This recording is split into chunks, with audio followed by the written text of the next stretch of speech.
साबूदाना की खिचड़ी बनाते समय चिपचिपे हो जाते हैं, खिले खिले नहीं बनते हैं।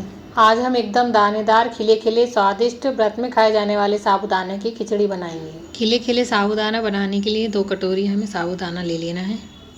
आप साबूदाना की क्वांटिटी कम भी कर सकते हैं। हम 4 से 5 लोगों के लिए बना रहे हैं। साबूदाने को हमें 2-3 बार पानी से अच्छे से धो लेना है। साबूदाने को हम थोड़ा हाथ से रगड़ कर धो लेंगे, इससे इसमें जो भी डस्ट होगा निकल जाएगा।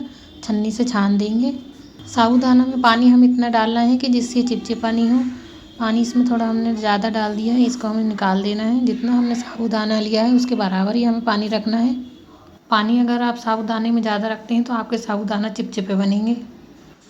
साबूदाने को हम जितनी ज़्यादा देर के लिए सोख करके रखेंगे, साबूदाना हमारे उतने ही सॉफ्ट बनेंगे। साबूदाने में हमें इतना ही पानी डालना है। साबूदाने को हम 5 से 6 घंटे के लिए ढक कर रख देंगे। हमने 4 से 5 मीडियम साइज़ के आलू लिए हैं, आप इससे कम भी आलू ले सकते हैं। आलूओं को हम पानी डालकर उबाल लेंगे। आलू हमारे उबलेंगे जब से हम इधर मूंगफली भून लेते हैं। मूंगफली को हमने भून कर दरदरा कर लिया है। मेरी लाइट चली गई थी इसलिए मैं वीडियो नहीं बना पाई। आप चाहें तो मूंगफली को सीधा ही तल कर डाल सकते हैं, लेकिन इस तरीके से डालने से साबूदाना चिपकते नहीं हैं। साबूदाना भिगाए हुए 5 से 6 घंटे हो चुके हैं। देखते हैं साबूदाना फूले हैं या नहीं। साबूदाना अच्छे से फूल चुके हैं, गीले भी नहीं हैं। आलूओं को हमने उबाल लिया है और छील भी लिया है। इसको हम फोड़ लेते हैं। आप चाहें तो कच्चे आलू को भी काट कर डाल सकते हैं। कच्चे आलूओं को हमें थोड़ी देर तक तेल में फ्राई करना होता है। कढ़ाई गरम करके हमने 2 से 3 टेबल स्पून के करीब घी डाल दिया है। आप चाहें तो सनफ्लावर ऑयल या मूंगफली के तेल का उपयोग भी कर सकते हैं। हरी मिर्च आप डाल लीजिए जितना आप तीखा खाना चाहते हैं। मैं 8 से 10 हरी मिर्चियों को काट कर डाल रही हूँ, ये बहुत ज़्यादा तीखी नहीं है। कड़ी पत्ता हो आपके पास तो आप वो भी डाल दीजिए। नींबू का रस भी डाल दीजिएगा।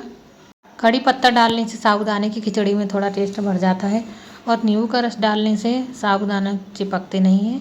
हरी मिर्चियों को हमने काट लिया है। नींबू के बीजों को हमें निकाल लेना है। नींबू निचोड़ते समय अगर आप बीज नहीं निकालेंगे तो उसके बीज साबूदाने खिचड़ी में गिर जाएंगे, जो कि खाने में अच्छे नहीं लगेंगे। या तो आप नींबू का रस निकाल कर रख लीजिए, नहीं तो इस तरीके से बीजें निकाल दीजिए। घी गर्म हो चुका है, 1 चम्मच सौंफ डाल देना है। कड़ी पत्ता, हरी मिर्च को भी डाल देना है। थोड़ा सा चला लेंगे। आप अगर सौंफ की जगह जीरा डालना चाहते हैं तो आप वो भी डाल सकते हैं। मिर्ची हमारी हल्की भुन जाए तो हमें आलूओं को डाल देना है। आलूओं को तेज़ आंच पर 1-2 मिनट के लिए भून लेना है। आलूओं को हमने 1-2 मिनट के लिए चला लिया है। अब हम गैस की फ्लेम लो कर देंगे। गैस की फ्लेम लो करके ही साबूदाना डालें, नहीं तो अगर आप तेज़ आंच में साबूदाना डालेंगे तो आपके साबूदाना चिपक जाएंगे। साबूदाने को हमने डाल दिया है। अब हमें साबूदाने को चला लेना है। गैस की फ्लेम हमें लो ही रखना है और साबूदाने को बीच बीच में चलाते रहना है। साबूदाना डालने के बाद हमें कुटी हुई मूंगफली को डाल देना है। शक्कर डाल देना है 2 चम्मच के करीब। आप चाहें तो शक्कर को स्किप कर सकते हैं। नमक स्वाद के अनुसार डाल दीजिए, सेंधा नमक ही डालिएगा। बीच बीच में चलाना मत भूलिएगा, नहीं तो साबूदाने चिपक जाएंगे या तो नीचे से जल जाएंगे। नींबू का रस डाल दीजिए। सारी चीज़ों को अच्छे से मिक्स करने के बाद 5 से 10 मिनट के लिए लो फ्लेम पर हमें ढक कर पकने देना है। साबूदाना की खिचड़ी में नींबू डालने से 2 फायदे होते हैं। एक तो साबूदाना खिले खिले बनते हैं, दूसरा खट्टा मीठा टेस्ट भी आता है। 2 से 3 मिनट के बाद हम प्लेट हटाकर देखेंगे साबूदाना की क्या कंडीशन है। साबूदाना को बीच बीच में चेक करके चलाते रहेंगे, नहीं तो नीचे से ही चिपक जाएंगे। साबूदाना हल्के हल्के नीचे से चिपक सकते हैं, इसको आप नीचे से छुड़ा छुड़ा कर चला लीजिए। 5 से 7 मिनट के बाद हमें कटी हुई हरी धनिया डाल देना है। गैस बंद कर देना है। ढक्कन लगा करके हमें 1-2 मिनट के लिए छोड़ देना है। आप देख सकते हैं सारे साबूदाने हमारे अलग अलग हैं, ना तो ये कढ़ाई में चिपके हैं और ना ही हमने इनको भाप में पकाया है। आप चाहें तो इस साबूदाने की खिचड़ी को ऐसे ही खा सकते हैं या इसमें फरियाली मिक्सचर भी ऐड कर सकते हैं।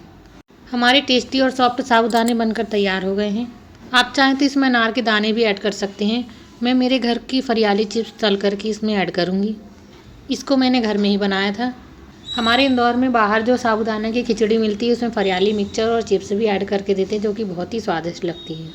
चिप्स को हमने तोड़कर छोटे छोटे टुकड़ों में कर लिया है। साबूदाने की खिचड़ी में अगर आप चिप्स ऐड करते हैं तो ये बहुत ही क्रंची लगते हैं। इस तरीके से टेस्टी और क्रंची साबूदाने की खिचड़ी व्रत में खाने के लिए तैयार है। आप भी अगर इस तरह खिले खिले साबूदाना बनाना चाहते हैं तो सारे टिप्स फॉलो कीजिए। पहली टिप्स ये थी कि साबूदाना में हमें पानी ज़्यादा नहीं डालना है। दूसरा, हमें नींबू का रस डालना है। तीसरी टिप्स ये थी कि साबूदाने को भिगाकर आप जितनी ज़्यादा देर तक रखेंगे उतने ज़्यादा आपके साबूदाने सॉफ्ट बनेंगे। चौथी टिप्स ये थी कि साबूदाने को कूटकर डालने से चिपकते नहीं हैं और शक्कर डालने से साबूदाने हमारे सॉफ्ट बनते हैं। अगर आपको मेरी रेसिपी यूजफुल लगे तो शेयर और सब्सक्राइब कीजिएगा। आप मुझे कमेंट करके बताइए कि अगली रेसिपी में किस चीज़ की बनाऊँ।